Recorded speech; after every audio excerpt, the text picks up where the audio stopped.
we live in a world where like everything is about getting more data, and whether it's AI and just even the word AI.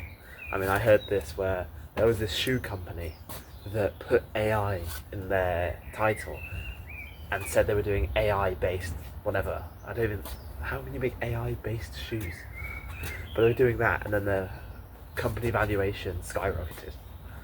And yes, AI is trendy, and it's all about getting more data, and even the smallest things like making career decisions or choosing which washing machine you want to buy. We're all looking for the data and whether it's qualitative or quantitative, it doesn't really matter. Even if the reviews don't make any sense, people will still read the reviews and things because they trust other people's judgments quite a lot. And the reason I think physics and history are quite related is physics tells us about nature, it tells us how light behaves, how a washing machine works, things like that. I don't know why I'm talking about washing machines a lot, but anyway, that physics tells us that, and we have so many data points about how the world works because of physics. And history gives us so much data about how humanity works. There's the idea of the Lindy effect, which is something's lifetime is proportional to how long it's already existed for. So if a book is 2,000 years old and people still read it today, then people are probably still going to read it for the next 2,000 years. It seems counterintuitive, but typically when it comes to human behaviour, the older something is, the more true it tends to be. It's like you see a lot of results from psychology papers that go through replication crises. And it's partially because no one's ever talked about this kind of thing before. And some of these results are real. People have never talked about it before. But a lot of them aren't true.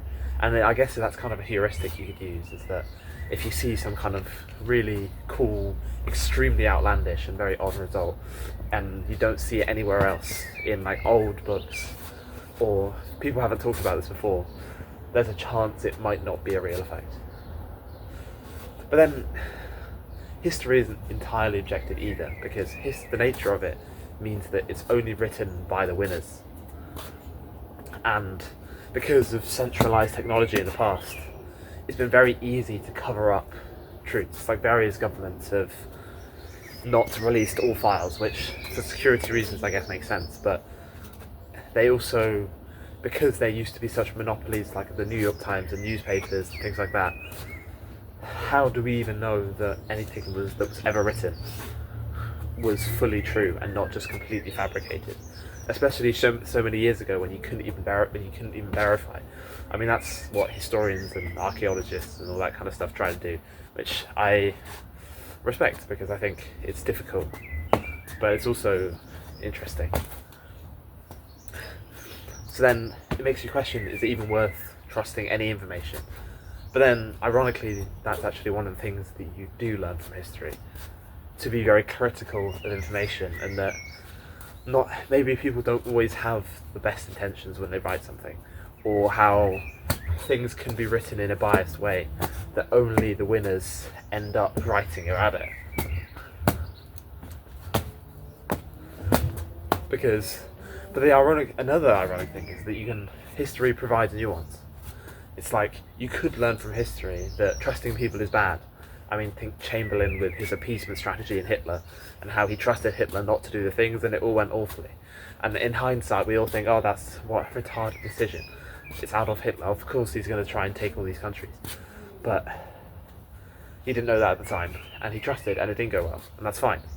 But then you can also think of other examples, like with Gandhi or with Martin Luther King. These people trusted in the opposition, they trusted in the hate, and they got what they wanted.